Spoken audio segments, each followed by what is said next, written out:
Game of thrones का नाम तो आपने सुना ही होगा। इस अमेरिकन टीवी शो के अब तक 6 सीजन्स आ चुके हैं। ये दुनिया के सबसे पॉपुलर टीवी शोज में से एक है। इनफैक्ट हम ये भी कह सकते हैं कि ये दुनिया के सबसे ज्यादा कमाई करने वाले टीवी शोज में से भी एक है। आपने इस शो के बारे में सुना होगा, हो सकता है आपने इसको देखा भी हो। ये भी पॉसिबल है कि आपने इसके अब तक आए सारे के सारे सीजन्स देख लिए हों, लेकिन कुछ चीजें हैं जो आपको समझ नहीं आई। जाहिर सी बात है, इस शो में जितनी स्टोरी लाइन्स हैं उससे कहीं ज्यादा कैरेक्टर्स हैं। अभी आप स्टार्क परिवार के साथ बर्फ के बीच थे, तभी पता चलता है कि जंगली रेगिस्तान में डेनेरियस जैसी हूटपरी की कहानी शुरू हो गई। अब आप विजुअल्स पर ध्यान देंगे या फिर कहानी पर कंसंट्रेट करेंगे या फिर डायलॉग सुनेंगे। मैं आपकी परेशानी समझ सकती हूँ, इसीलिए आप एक काम करिए, आप इन वीडियोस को देखिए और सारी कहानी आसानी से समझ जाइए। तो शुरू करते हैं शुरुआत से। 1996 में जॉर्ज आर मार्टिन ने इस कहानी की शुरुआत की। असल में ये एक बुक सीरीज पर बेस्ड है और उस सीरीज का नाम है a song of ice and fire. अगर हिंदी में इसका ट्रांसलेशन करें तो मतलब हुआ बर्फ और आग का गीत। इस सीरीज की पहली किताब का नाम था अ गेम ऑफ थ्रोन्स। तो 15 साल बाद यानी साल 2011 में जब इसे टीवी के पर्दे पर उतारा गया तो पहली किताब के नाम पर ही शो का नाम भी रखा गया, यानी गेम ऑफ थ्रोन्स।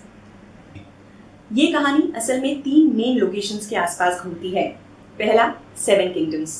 यहाँ पर पॉलिटिक्स है, इंसान की जद्दोजहद है, विश्वासघात है, दोस्ती है, प्यार है।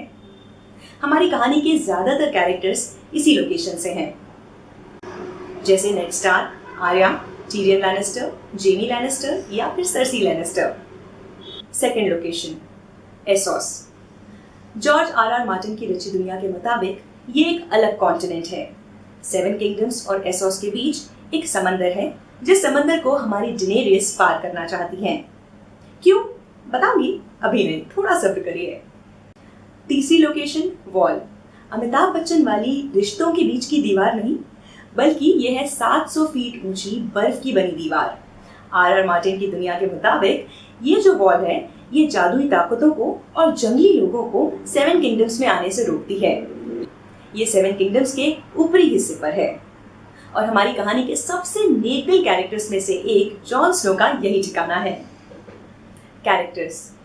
गेम ऑफ थ्रोन्स की किताबों यानी कि a song of ice and fire की अगर बात करें तो आर मार्टिन के मुताबिक इन किताबों में अब तक 2103 कैरेक्टर्स की बात हो चुकी है, लेकिन टीवी शोज में ये 150 कैरेक्टर्स हैं।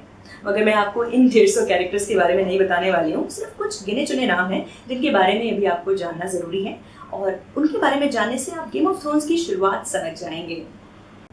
सबसे पहले नेड स्टार्क और Caitlin Stark.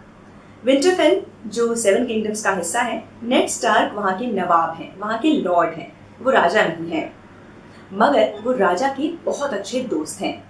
Caitlin Stark Ned Stark की पत्नी हैं। स्टार्क परिवार के बच्चे, Robb Stark, Sansa Stark, Arya, Bran और रिकन।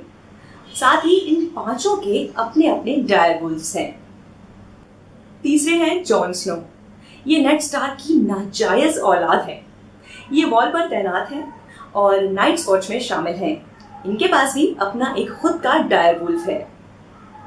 इसके बाद बारी आती है सर्सी लैनिस्टर और जेमी लैनिस्टर की। ये 7 किंगडम्स के सबसे अमीर परिवार का हिस्सा हैं।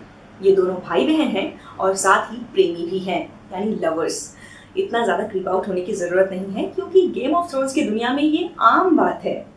सर्सी जो है वो किंग रॉबर्ट बराथियन की पत्नी है, यानी 7 किंगडम्स की क्वीन है, और जेमी रॉबर्ट बराथियन यानी किंग रॉबर्ट बराथियन के रक्षक हैं, यानी किंग्स गार्ड हैं। टीरियन लैनिस्टर, ये सर्सी और जेमी का छोटा भाई है। ये एक बौना है और ज्यादातर लोग टीरियन को पसंद नहीं करते, स्पेशली सर्सी और टीरियन के खुद के पिता टाइवन लैनिस्टर। शायद इसकी वजह यह है कि एक तो वो बौने हैं और दूसरी बात ये कि जब टीरियन पैदा हुए तो साथ ही साथ उनकी माँ दुनिया से चल बसी। वैसे भी जंग और ताकत की दुनिया में एक बौने का स्ट्रगल करना लाजमी है। इसके बाद बारी आती है डेनेरियस टारगेरियन की। डेनेरियस के पिता 7 किंगडम्स के राजा थे और अपनी हरकतों की वजह से लोग उन्हें मैड किंग कहते थे। बहुत साल पहले किंग रॉबर्ट बराथियन ने नेड स्टार्क के साथ मिलकर उस वक्त के राजा यानी मैड किंग को राजगद्दी से हटा दिया और फिर रॉबर्ट राजा बन गया।